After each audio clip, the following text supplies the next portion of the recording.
we now begin the next session, which is the Emerging Trends in Refractive Surgery, the EVO way. And I would request Dr. Ramamurthy to give his talk on the roadmap for happy patients.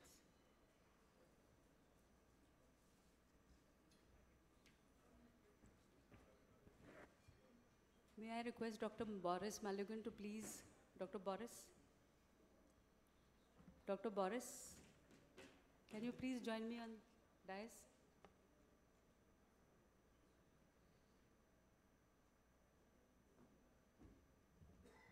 Thank you. Thank you for joining in.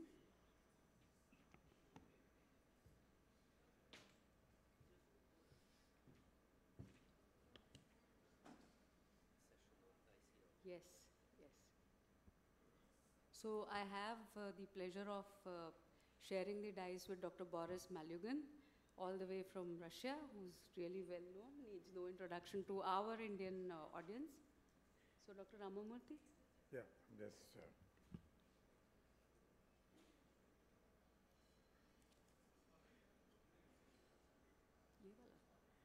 Ye hai star wala. Come. Thank you, Dr. Amrita.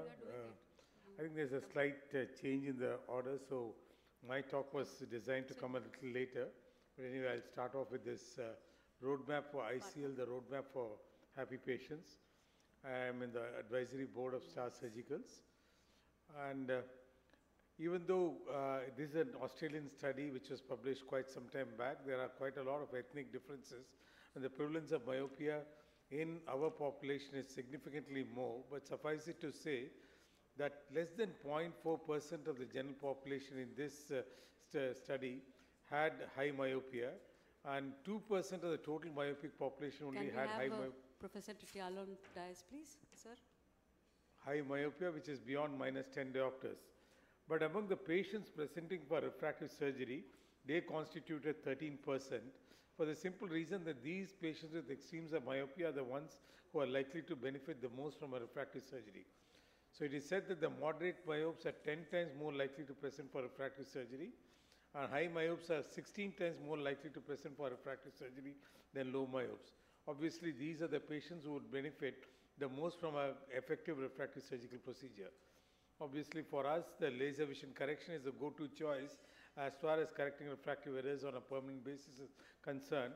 But whenever you go on to the higher grades of refractive error, then it has the limitations like undercorrection, regression, greater chance of iatrogenic keratoplasia, increased optical aberrations, especially induction of spherical aberration, dysphotopsia, loss of best corrected visual acuity, and dry eye. So obviously you need something better, and the TIO, the toric implantable contact lenses, once you use these lenses, outperform laser vision correction in all these aspects, in the sense that fewer induction of ocular high rod aberrations, increase in contrast sensitivity, increase in retinal magnification, improved night vision, less of dry eye, minimal wound healing, faster visual recovery, etc. These has been established in multiple studies, and which leads on to greater patient satisfaction. So obviously, when it comes to greater degrees of refractive errors, maybe doing a phakic intraocular lens would be the the way to go. And what are my indications for phakic doing an ICL? Earlier it was beyond -10 diopters. Slowly we are coming down to -8 diopters. Hyperopia beyond 3 diopters. Astigmatism anything beyond 3 diopters. And if it is the central corneal thickness is less than 470 microns today, I would not do any laser vision correction. 470 to 500 is 500 PRK, and I need at least 500 microns for me to consider either LASIK or doing even a SMILE procedure. And wherever the patient is very concerned about the quality of vision, there again, the panel discussion has already started. Excuse me, the panel discussion has already started. No, I thought the panel discussion has already started, so. Okay. Okay. So the quality of vision is also where it's important. Then maybe going on to a phakic intraocular lens would be a good idea. And whenever I come across a patient with high expectations, I have been doing laser vision correction for more than 25 years now, and I have come to believe that laser vision correction has a certain lifetime. Even though initially you might get an excellent correction over a period of a decade or 15 years, invariably some amount of power comes back. So if there is a patient with even a -4 with -2 diopters of cylinder insisting on an accurate outcome, I would rather suggest to that patient that he or she could consider a phakic intraocular lens. And as far as the uptake of ICLs are concerned, no patient, hardly any patients comes asking for a phakic intraocular lens. Basically, they come looking for laser vision correction, which they think is a simple outpatient procedure. When you switch them on to something which is intraocular, there's a certain amount of holding back. So you have to reassure them. I tell them that it's again a 8 to 10 minute surgery.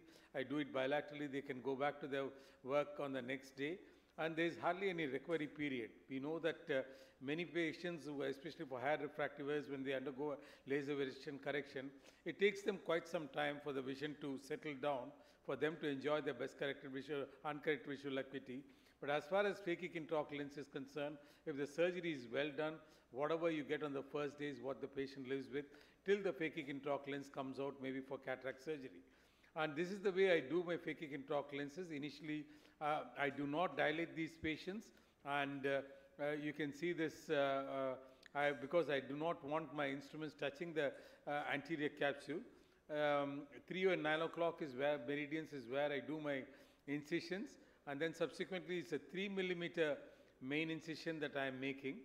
It's a real-time video. It takes me hardly a couple of minutes, and then I inject adrenaline xylocaine mixture, which causes significant dilatation, and that's a high molecular weight viscoelastic Helon that's going in. You can see the excellent dilatation that I get with this, and then the lens of my choice, whether it's a toric, almost 70 to 75% of my patients get a toric intraocular lens, for the simple reason that even small degrees of astigmatism left uncorrected leads on to a significant amount of dissatisfaction among these patients. So no dilatation, there's no irrigation aspiration that's used, and if I am using a toric intraocular lens, toric phakic lens, then there is an overlay of a digital overlay, and all I do is to depress my main port as well as the side port and do a certain amount of irrigation, and you can see the entire viscoelastic flowing out. So there is no irrigation aspiration that goes in, because that is supposed to be the greatest cause for any intraoperative cataract formation. All I do is to hydrate the incision that at the end of surgery. So as you can see that timer put here. It takes me just about a couple of minutes to do this. And whenever bilateral surgery is indicated, I go ahead and do the second eye, switching all the instruments, all the nurse vessel changes, the tray changes, the trolley changes, and the eye is prepped and cleaned for the second eye, and then we go ahead and do the surgery. I do not think we should consider laser vision correction as competitive technology. I think it's complementary. Whenever I come across a great degree of refractive error, I go ahead and implant a phakic intraocular lens to debulk most of the refractive error that's there, and then subsequently do a laser touch-up so that we can get accurate errors. I have handled up to -26 diopters with -4 diopters of cylinder by the combination of these procedures, and whatever limitations of these procedures concerned, they do not add up. Whatever aberrations are caused by the cornea is not enhanced by once you place the phakic lenses. I think actually the advantages of these two go together. Another important advantage of the phakic intraocular lens is that because of its proximity to the nodal point, the effective optical zone that you get on the corneal surface is almost 1.25 times. That is, if the optic size of the lens you are implanting is 6 millimeter, what you get on the surface is 7.5 millimeters. Obviously, that's a big advantage because many of these are young myopes who dilate very well in the scotopic conditions, and having something of a large diameter is a good idea. As far as the preoperative assessment is concerned, I do all this, but the most important thing is refraction, anterior chamber depth, and white-to-white measurement. K reading and topography, intraocular pressure, anterior and posterior segment examination, especially there are chamber fluctuations during phakic intraocular lens implantation. So if any lattice retinal tears are there, that needs to be taken care of. Wait for a period of about 4 to 6 weeks for this to scar and then take them up. Specular microscopy was more of a concern when we were doing anterior chamber lenses, the iris clip. Now it's less of a concern, especially in mesopic pupils when they are large. This sometimes dysphotopsia may be there, but now with the EVO lenses with their larger diameter becoming available, that's again less of a concern. I think the only limiting factor to my mind for implanting a phakic intraocular lens is the anterior chamber depth, and I follow the dictum of at least 2.8 millimeters. And it's extremely important for us to realize that, especially when we come across higher powers, as there is hyperopia, myopia, these are lenses which are thicker in the periphery also, that not compromising this AC depth is extremely important. And PA in the center of flow, some surgeons recommend that if it's 2.6, 2.7, make a peripheral iridotomy and go ahead and implant. But the only time I come to pain with these lenses is when I have compromised on this. And today the strict criteria may be 2.75 millimeters for a small myopia, but anything less than that, better not to implant these lenses. Obviously, you would like to see a picture like this, where the vault is exactly 500 microns of the thickness of the cornea, but there are situations like this. For example, the 137 microns, 86 microns in the fellow eye. But in spite of it, because the anterior capsule remains clear, we have not explanted these lenses. On the other hand, if the angle remains open, and even if the vault is about 1000 microns, we do not go ahead and explant these lenses as far as 30 degrees or beyond. But obviously, you have to keep this in mind.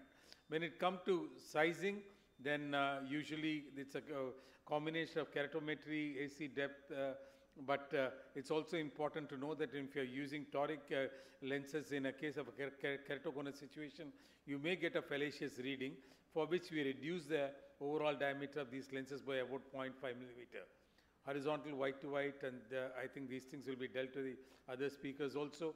Mind you, IOL master is not a reliable equipment because it measures sclera to sclera, not limbus to limbus, and might give you slightly larger readings. And another important feature is that in case you have to do a IOL power calculation for a cataract surgery, unlike in laser vision correction, it's really not a complex situation. You can stick to your immersion A scan or your optical biometry and get reliable intraocular lens readings. To conclude, I believe that the roadmap to happy patients with ICLs is good planning, good surgery, and good post-operative follow-up. And in case you do that, phakic IOLs is an excellent tool for correction of all grades of emmetropia. Thank you so much for your kind attention.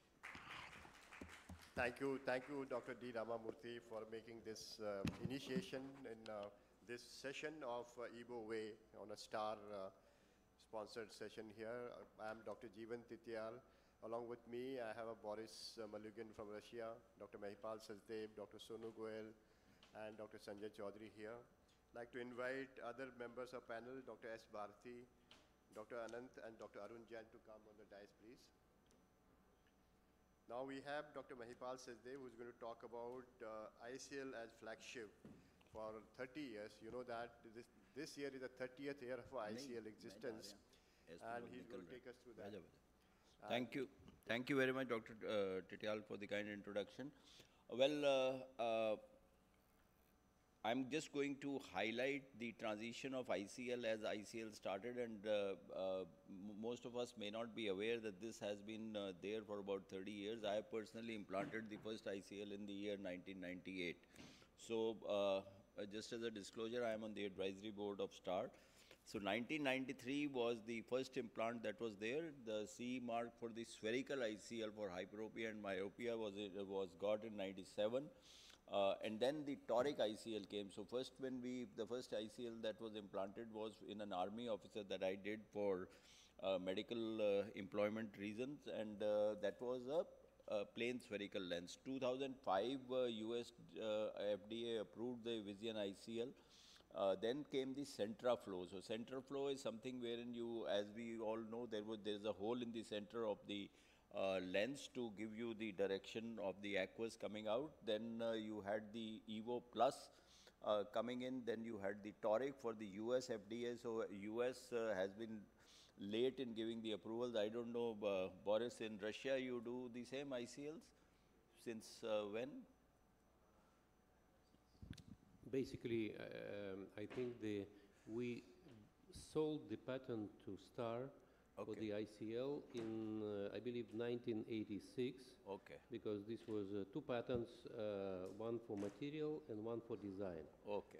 And so for 20 years our institution get royalties for ICL, but now 20 years expired, and so it's on. And now the latest, which is the Viva ICL, this is for correcting press myopia. I think this is the launch today that is there.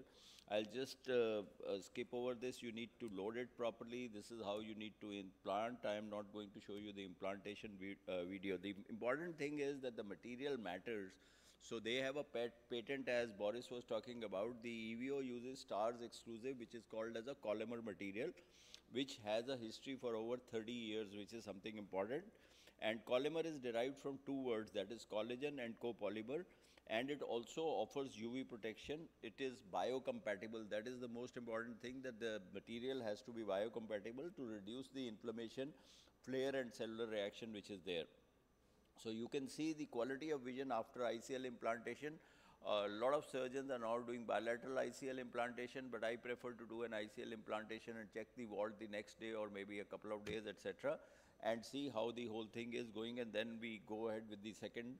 But what is important is that this is the quality of vision that you get, the abrasion, etc. As Dr. Ramamurthy was talking, in laser vision correction, you are flattening the cornea or steepening the cornea, so that's going to affect the abrasion profile. So the quality of vision is something very important that you have as compared to a control eye and the ICL group. The quality of vision is pretty good. Now the material, as I told you, biocompatible, first ICL implanted in 1993, and the ICL removals have been few and far, but the first ICL was removed about 20 years post-operatively. Now this is the lens design of what the EVO was, and then the EVO Plus came, which is a larger optic zone which is there, and these had the two perioptic full thickness holes which were there, and then this is the toric alignment marker that you have in toric cases which is there. The important thing is that there has to be a flow through this particular hole which is about 300 microns, and this has taken away the need for doing a peripheral iridotomy. Earlier, you would either do a laser peripheral iridotomy first or do a surgical iridotomy at that particular time. Just to talk about the various studies that have happened, this is data from 67 preclinical and clinical reports through October 2018 to look at the safety, number of papers that have been published.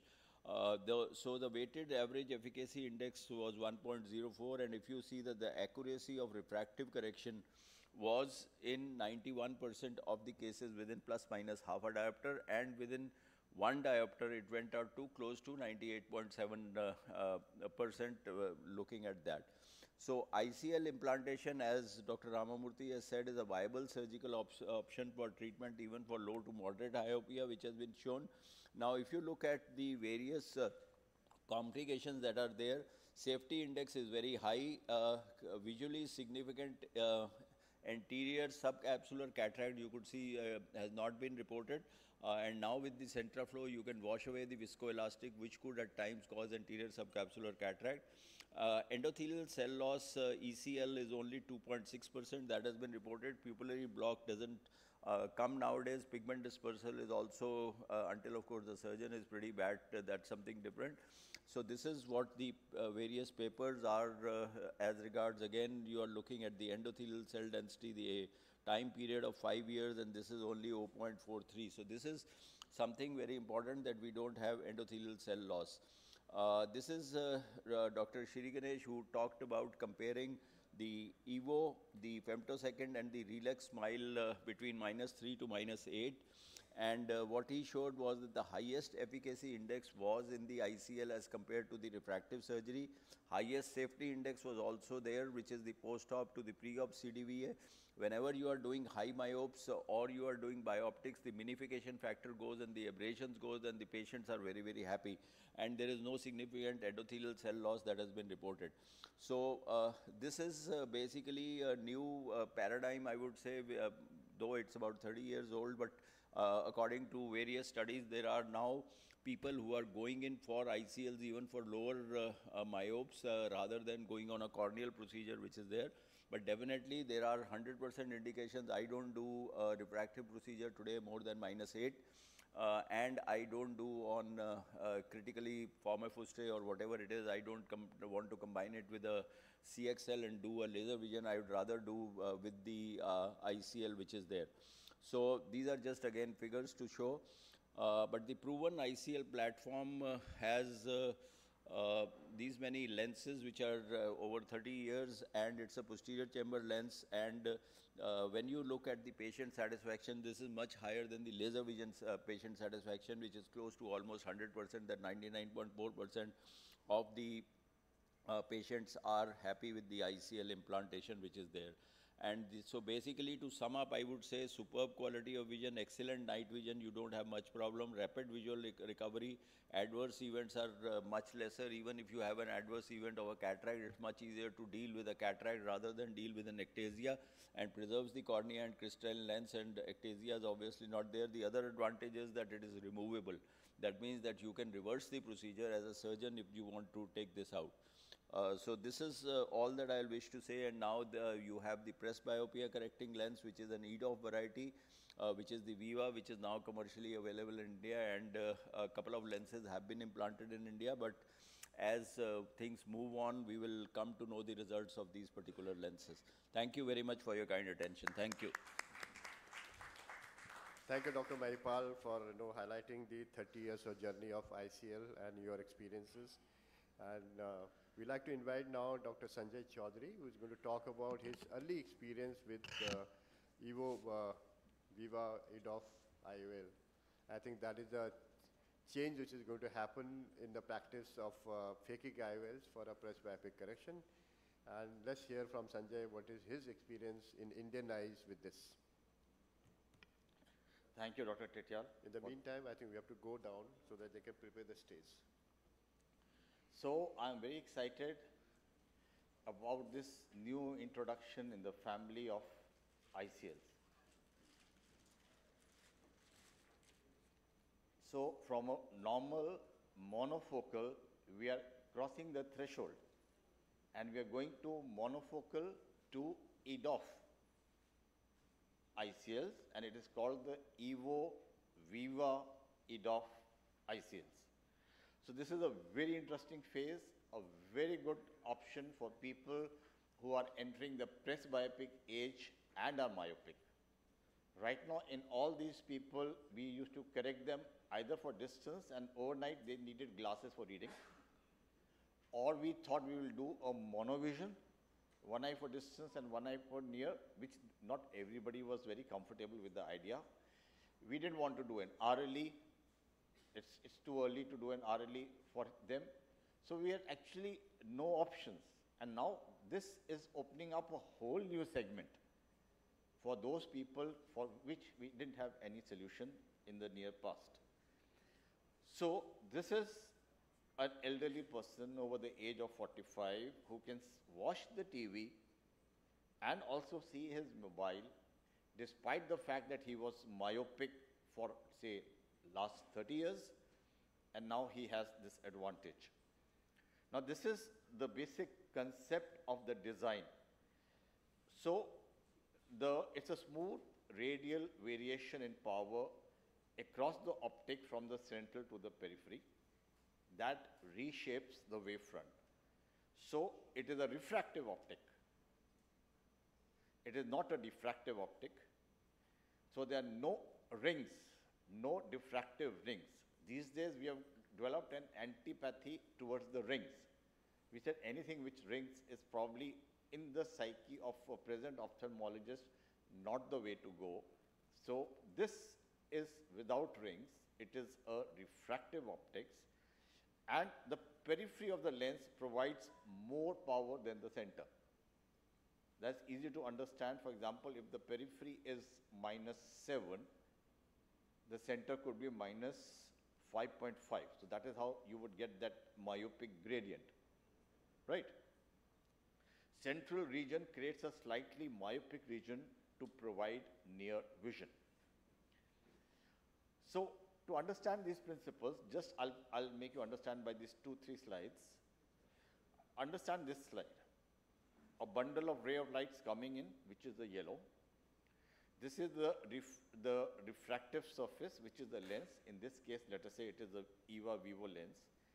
It forms an envelope of rays of light which are focused on the retina. So this envelope of waves of light is now referred to a term called caustic. And the focus is shown here as a small dot. Now the significance is, this is what is the caustic, that means this envelope of rays of light. And the smaller the dot,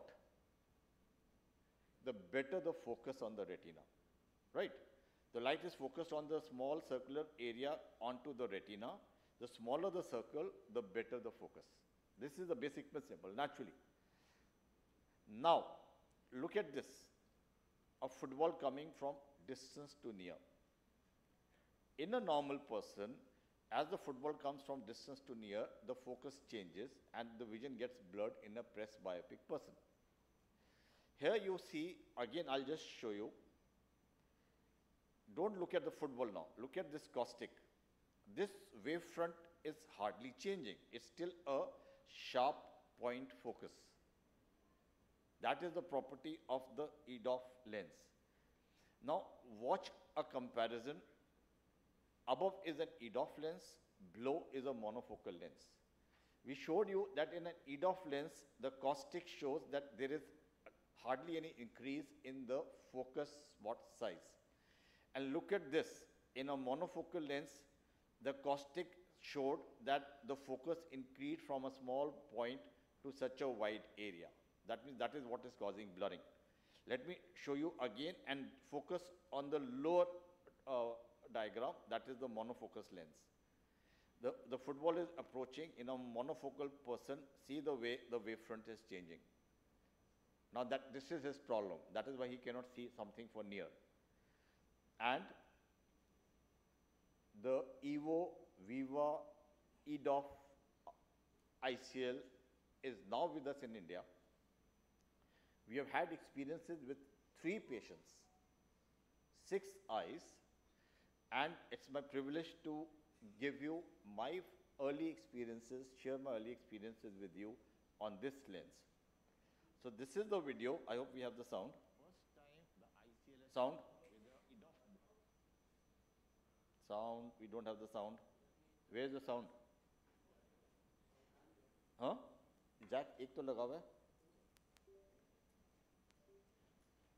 First time the ICL has come with the EDOF mode, which is called extended depth of focus. That means it can give you a vision for distance and also correct your vision for near. So this patient tomorrow should be seeing for distance clearly, and she should also be able to see her mobile or read the newspaper or a book. VDZP, VDCTZP.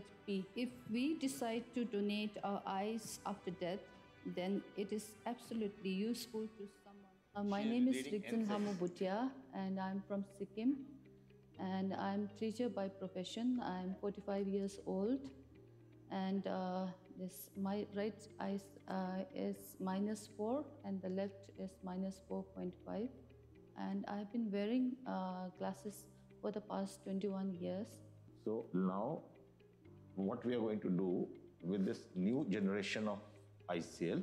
So this is the new generation ICL, which is called EVO Viva ICL from STAAR Surgical. And this generation of ICL is going to correct the vision for distance and also correct her vision for near.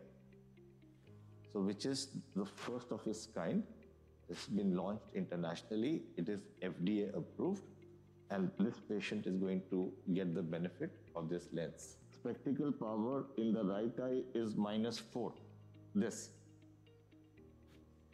And the lens calculation is that the size of the lens is 12.6 and the power of the lens is -5. And this is the lens. This is from STAAR Surgical and the power is -5, and this comes with an additional focus for reading. The lens looks exactly the same as a normal monofocal STAAR ICL, I'm placing it in the injector cartridge. So I'm loading the lens.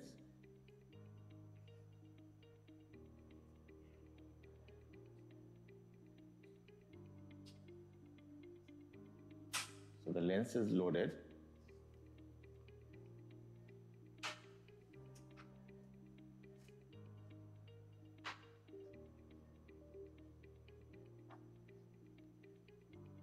So this is in position. So we're doing the process under hydro insertion.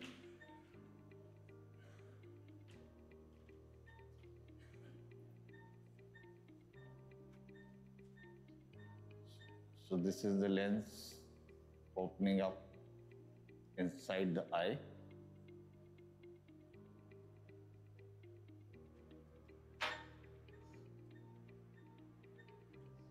Whatever little strands of the visco are there, we have removed those strands of visco. Sorry, I wanted to show you the hole. So the only differentiating point is this partial hole identifies the Viva lens. See that here? That's the only giveaway that this lens is a Viva EDOF lens.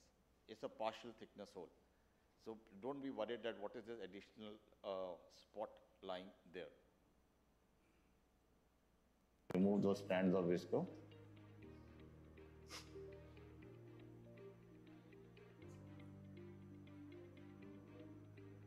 We are tucking in the first haptic, the second haptic, the third haptic, and the fourth haptic. So the lens is in position, the surgery is over. I just have to now hydrate the entry points. Now what is different? We would normally expect that in the optical area there would be rings for near vision. This lens shows no rings for near vision. It just looks like a normal monofocal lens. So 5 minutes both eyes, like I promised. No pain. Great. Just a little feeling of touch of pressure. Both the surgeries have gone very well. Absolutely perfect. We'll take you out now. You could rest here for an hour or so, and then we'll discharge you. So tomorrow when we meet again, we'll check out whether this lens delivers. Can you remove your glasses now? We'll take your vision on. Okay? Sure. Can you see what is written there? V, Now? FK, Now? TDZP, Now? VDCTZP, Now? HPKSTZC, Now? ZPEHSRD. The vision distance vision is perfectly fine. It's 6/6. Now we'll take your readings. Are you able to read this line? Okay. If we decide to donate our eyes after death, then it is absolutely useful to someone. Okay. That is Okay. N6. Okay, ma'am, you are able to read the most detailed lines also properly now. And this morning was much better, and now right now it's completely normal. Like it's everything fine. Like I can see everything so clearly, and this is a wonderful experience. Like such a relief, actually. So that was our first patient. And we did a bilateral implant, and this was her first post-op day experience. Encouraged, we did a couple of more. So this was the first case data. -4 in the right eye, -4.5 in the left eye with an add of +1. Target was 5 minus in the right eye, 6 in the left eye. And the post-operative data, day 1 was 6.6 right, 6.9 left. Of course, we expect it to improve over a period of time. That was just the first post-op day. Vision intermediate at 55 was N6, N6, and near at 30 was N8, N8. Then we have another case. This had a number of -3.5 with an add of 1.5. -5 was the target. And this we had a follow-up of day 1 and day 15. So it was 6.6 distance intermediate, N8 first post-op day, but after 15 days it was N6, and near at 30 was N8, N8. That means she was still requiring an add of 0.75, probably because she had a number of 1.5, so the lens in her case covered about 0.75. And the third case, this is the data, minus 6.75 and 6.5 with an add of 0.75. This was the power of the lens. And,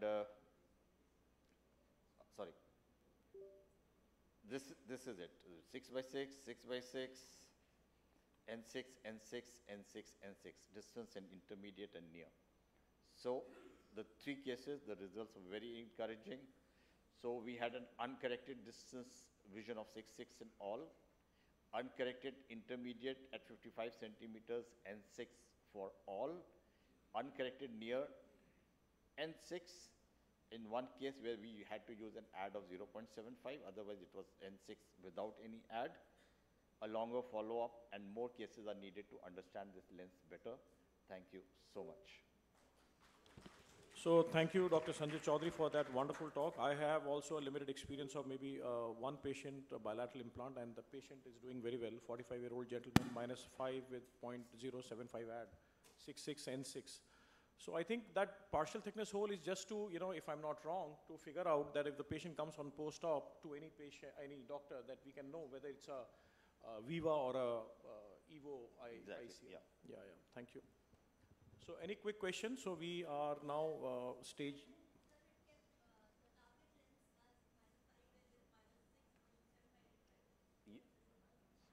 Basically, you add a power of 1.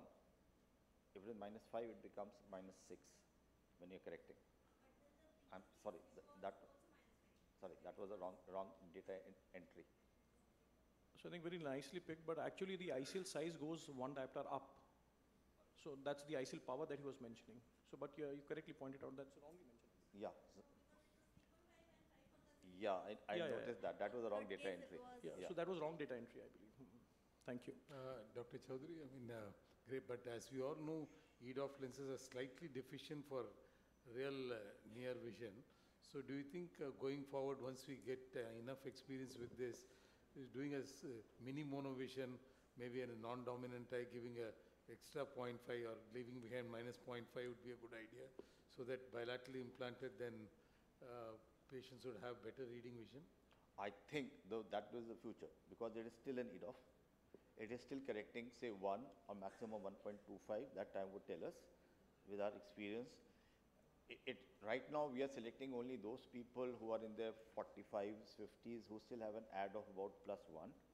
We are not going for the ones who have an add of 2.25.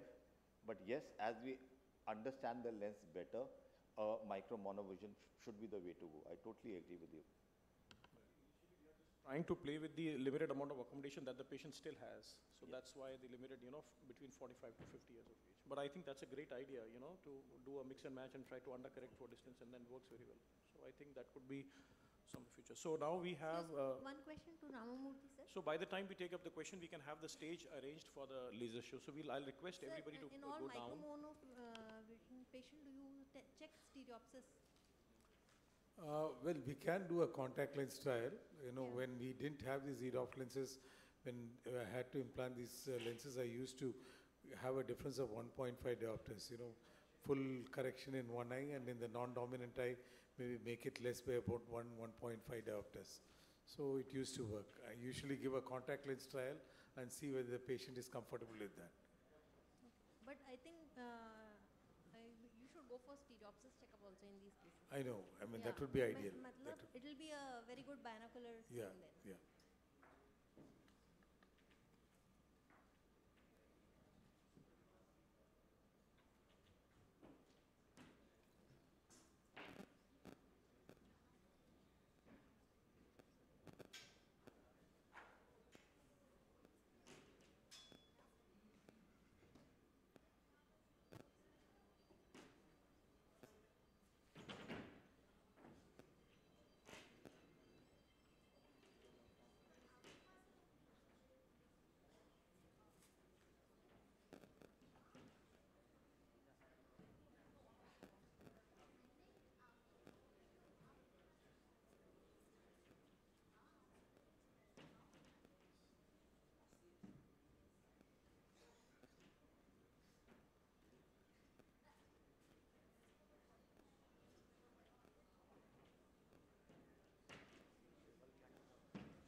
Hello everyone. We are going to have a launch of EVO Viva, so please be seated on your places. Just give us 2 minutes for the preparation, please.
So I think a big round of applause for the wonderful technology that the STAAR Surgicals have been delivering worldwide. It calls for a celebration, 3 million lenses worldwide with a history of 30 years.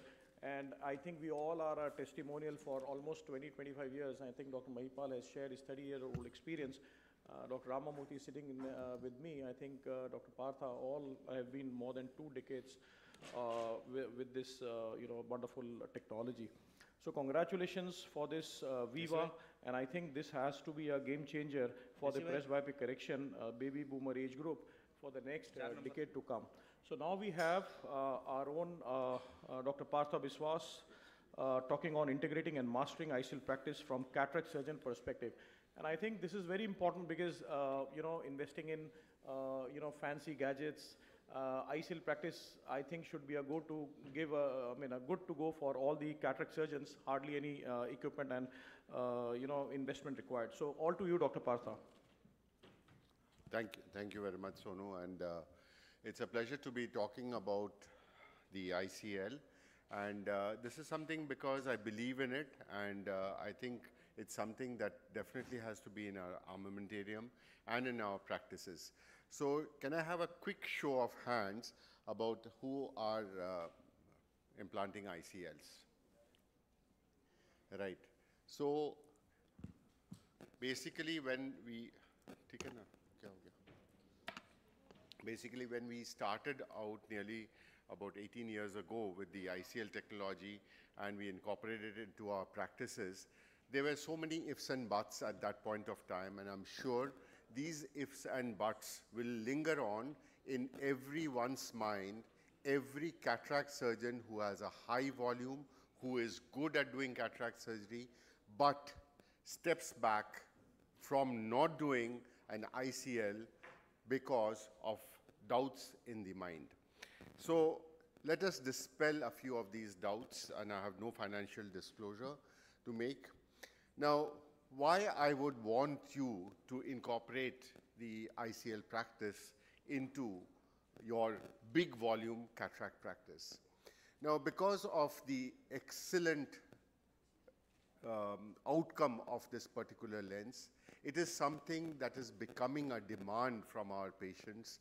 People do not want to wear thick glasses anymore or contact lenses, and they come in, which is a more popular aspect is a laser vision correction.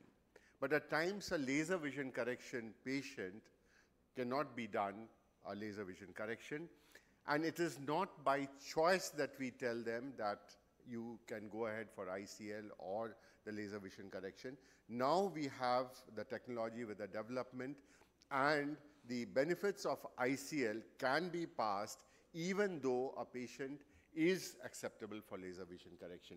So it's a need of the hour to tell the patient you can get laser vision correction done and you can get the phakic IOL done. It is a technology, and the doctor's opinion and suggestion is important. The advice should come in, and let the patient get educated, let the patient decide, and let us all help to decide this. Because it's a very short learning curve. We have excellent support from the STAAR team, and I'm really proud to say that whenever in doubt, whenever in trouble, we always call them, and they are there for us. The patient satisfaction is fantastic. Now let us look at a real-world scenario where how many cataract surgeons are practicing refractive surgery. And in Delhi, we took a little survey, and we found out approximately 200 cataract surgeons are doing refractive surgery. Could be more, or could be a little less either. In Karnataka, we also took an assessment, and it was in the range of 150. Whereas you are here in the city of joy, and in the eastern India, Bihar, Jharkhand, Odisha, West Bengal, and the Northeast all together have just about 120 high-volume cataract surgeons doing refractive surgery. So it's a failure on our part. We have been trying to propagate refractive surgery to all our colleagues, but we are progressing. And I think a part of the failure should also be borne by the wonderful STAAR team. So let us work hand in hand and let us propagate for the goodness of the patient what a patient can really be happy with. And it's not an expensive setup that can be done. And the equipment that we can have in our setup is already there. We have slit lamps, we have indirects, we have tonometers, we have gonio, retinoscope. All these equipment we have. The digital caliper is something that we might not have, which is not an expensive equipment. The topographer plays a very important role, and this is a must equipment.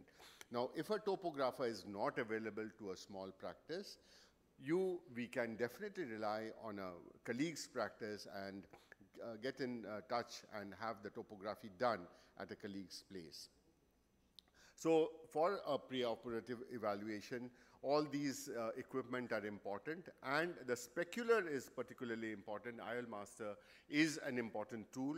The ASOCT, especially the post-operative assessment, is important for the vault, and I would really request anybody who wishes to go in for it, you should have access to the ASOCT and the Pentacam. iTrace, again, have an access to it if in case. Now, the surgical equipment is very, very inexpensive. Thinking about what we have to spend for a laser vision correction and the ICL manipulators. These are excellent manipulators, but please stick to the manipulators that is advised by the STAAR people, because they have their very subtle bends, the very subtle serrations, which are very atraumatic and can place the ICL in its proper place. So the lens loading and implantation has already been alluded to. I'm not going to talk about that. But what I'm going to tell you is how the patient selection should be. And 21 years to 30 years, and it's not 30 years anymore. You can go up to right up to 45 to 50 years also. And we have the technology of the EDOF, which I'm glad to say I also have implanted, and patient is doing well. We definitely need a larger series to understand how much we can stretch ourselves, and whether a mix and match is also important in these conditions. Astigmatism, we can go up to 6 diopters. The cornea and the ocular pathologies definitely need to be ruled out. Previous surgeries, definitely we need to see whether any previous surgeries are there, which would be contraindication. There could be other previous surgeries like CXL has been done and the patient is stable with topography stability, or the rings have been placed and the stability of the cone is good. So even in keratoconus with a long-term stability, we can definitely place the ICL. And normal intraocular pressure, the angles are open. Round pupil, clear lens is mandatory. And the ACD, this is a very, very important value, and we must not err on this. 2.8 should be 2.8 because there has to be a threshold, and let's keep it at 2.8. And the white to white has to be taken up. So it's important again now to think about the patient challenges and how to empower and educate our colleagues.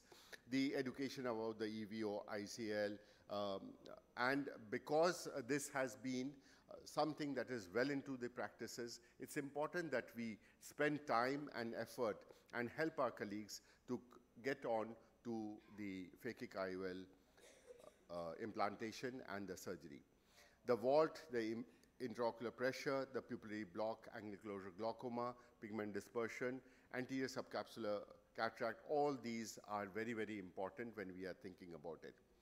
Now, how to start your clinic, how to start an EVO ICL practice, something like we have to start, like when we talk about premium IOL, we need to educate our people, we need to educate our counselors, our optometrists, even our reception people who might get stray questions that what is an ICL, what does it do, is there any problem, will I have pain? So these are things that have to be educated to the entire level, right from the reception person to the optometrist, to the counselors, and of course, counseling is best and last and the most effective is by the surgeon himself. So all these things will optimize the result. A good website and good material, handouts are some things that are very important. And it's important to have a patient who is a prospective patient, to have him or her read the literature, whatever available, even Google, and this literature must be read.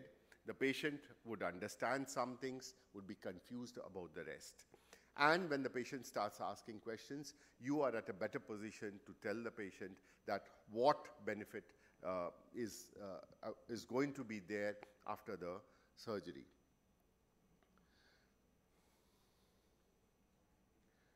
So again, marketing the EVO practice, you definitely need to put in educational videos. Patient testimonials are some things that we have learned over quite some time that are very important. And patients believe patients. At times, you know, two patients, one a prospective patient and the other a post-operative patient sitting side by side, they will inquire and there'll be an avid conversation that how did you feel? Was there pain? Are you seeing better? Have you read the website? You're not going to go blind, I'm sure. Things like that go on in the waiting room. So it's important to prime the patients of what you're already going to tell before the patient walks in to your chamber, so it becomes much easier for you to tell and educate about the technology. So all these are very important talks, seminars, interviews, chat comments, the editorials, press release, and here of course I would tell that STAAR also has to do its footwork and help us disseminate this knowledge into our patients, because it's important that the patient must understand what they are going for. And at times, because it is a virgin eye, even our colleagues are a little set back on the thought that why deal with a virgin eye with a lens implantation and things like that. But those days are over, and because the technology is in such a status that we can really give to our patients the benefit, it's important. And the EVO ICL is definitely a proven technology, excellent, and it's something that it's very easy to incorporate into your cataract practices. Thank you very much for your patient listening.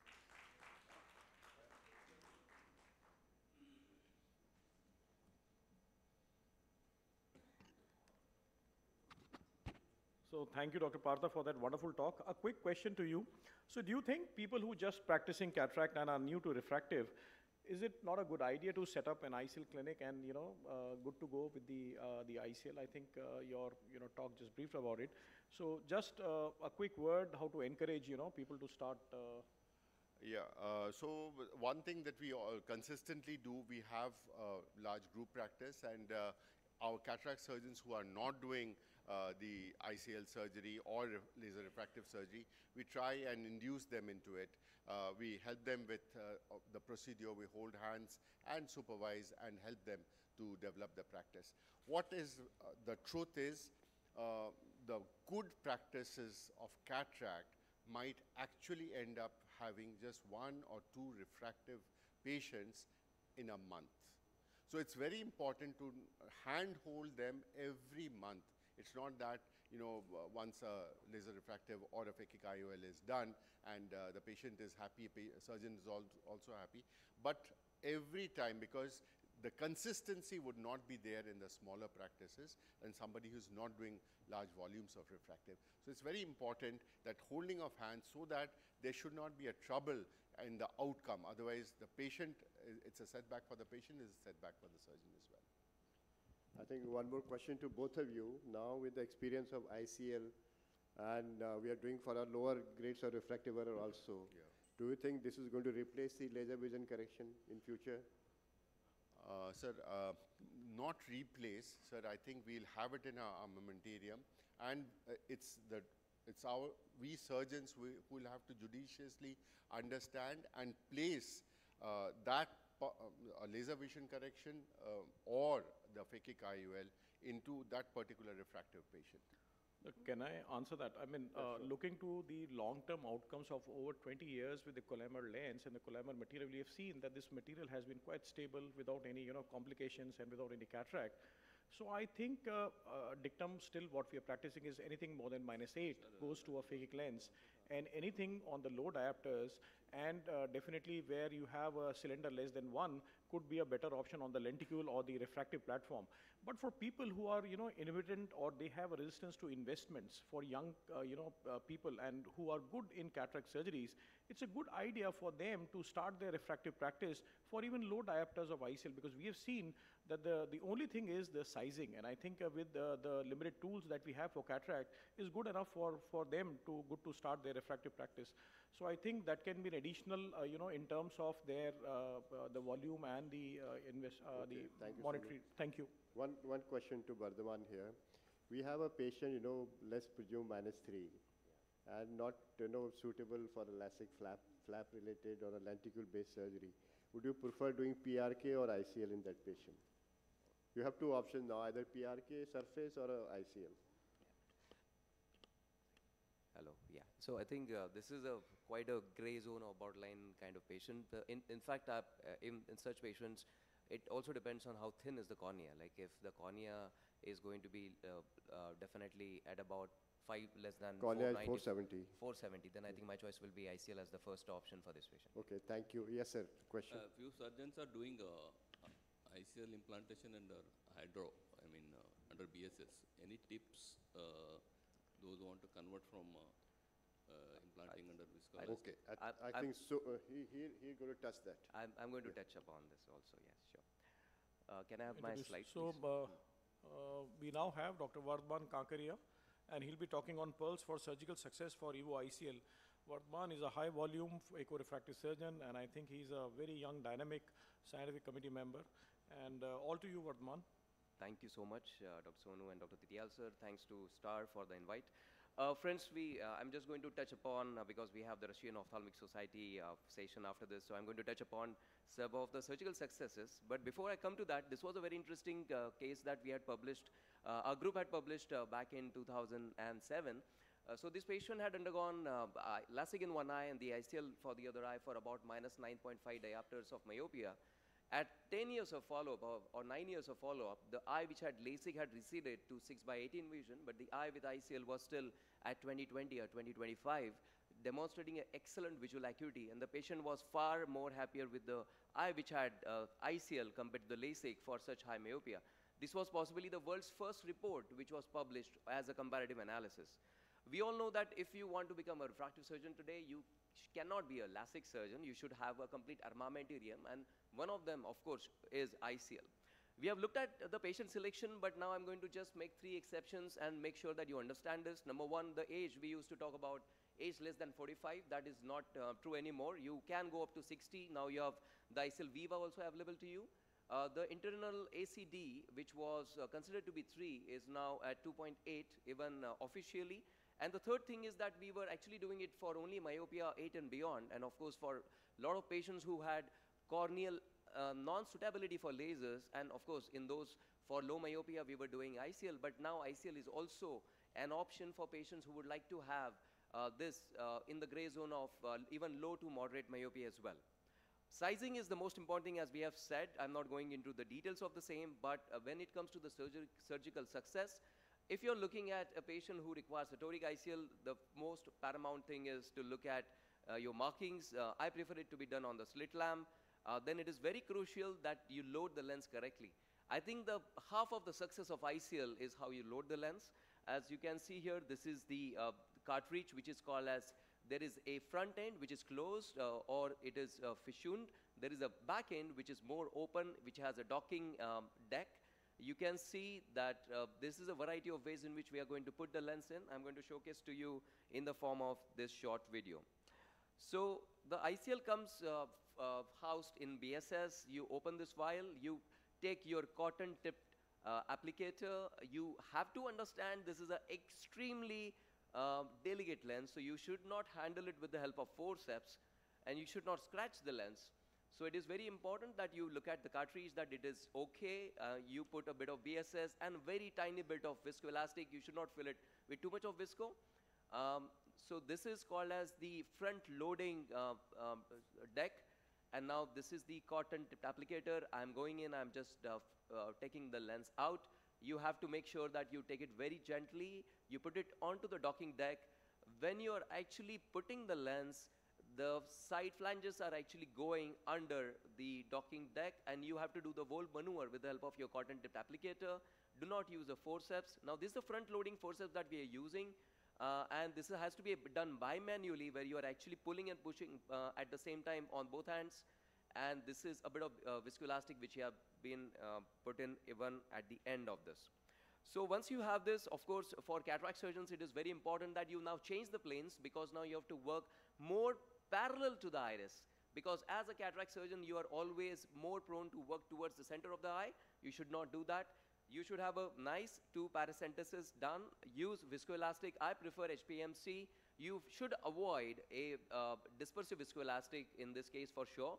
Maintain this visible change still. You do not want to overfill this chamber, because you want least resistance when you are implanting this lens. Then you go ahead and make a 3.2 millimeter incision, which is done very, very gently. You have to make sure that you do it slowly and parallel to the iris.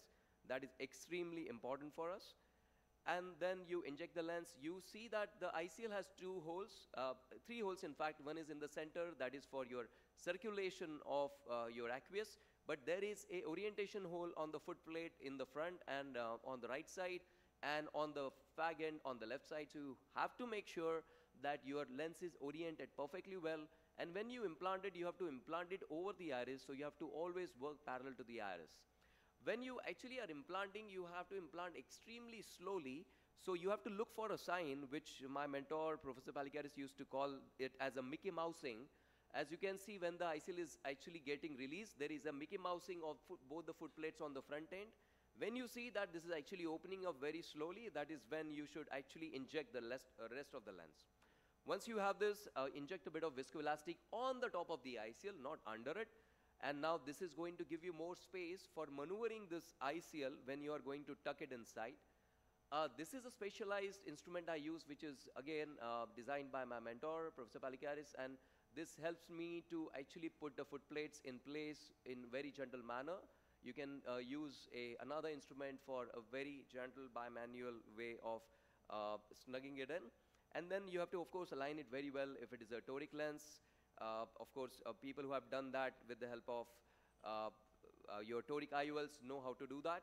And the last but extremely important step is to a very thorough viscoelastic removal. It has to be done mostly in the periphery. You should avoid going in the center.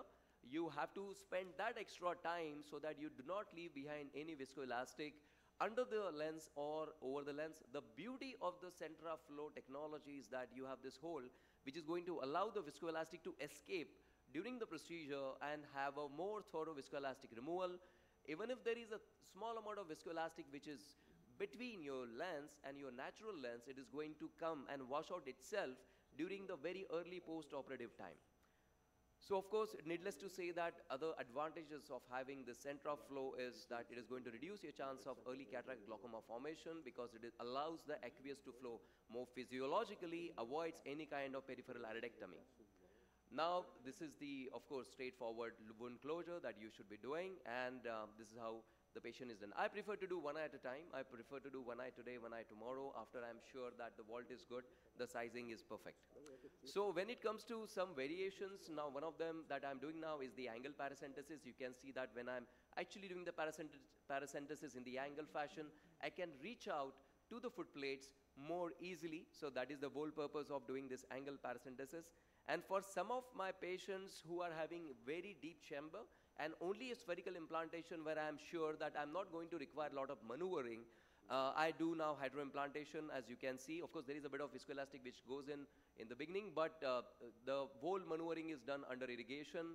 As you can see, I've gone in and I'm tucking it in. The advantage that I see is that there is hardly any viscoelastic removal which is required. It avoids also any IOP spike in the future and avoids any residues of viscoelastics between your own natural lens and this ICL. But believe you me, this has to be done on very, very selected patients. Do not make this as a standard of care for your ICL, even if you have done many, many ICL procedures, and you have to be very, very gentle with your endothelium.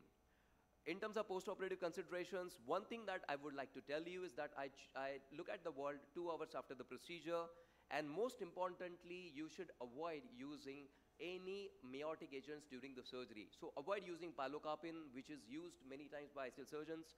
The reason being that when you are using pilocarpine, one thing is that you are going to have more viscoelastic, which is going to actually get stuck behind the pupil, and more importantly, it is going to give you a false vault on the first day. Look at this patient who had pilocarpine on the first day. The vault looks like 160 micron. And sir, last slide, yes. And this one, after this, is gone back after the effect is gone to a very, very normal vault. So that is what I would like to tell. And over the last almost 15 years that I've been using this ICL, I've been extremely happy. I've implanted these lenses in India, Europe, as well as in the US. And now, if I talk about only last year, I think we have implanted more than 250 low to moderate myopes for ICL, apart from the lenses that we have done for high myopes as well. So definitely ICL is a beautiful tool. All of you should definitely master it, not a difficult procedure at all. Thank you. Thank you, Bardwan, for finishing very fast. We are extremely sorry to our guests who sessions are delayed by 1 hour. And like to invite Dr. Boris and team to take over and start the Russian Society session. Extremely sorry for delayed progress.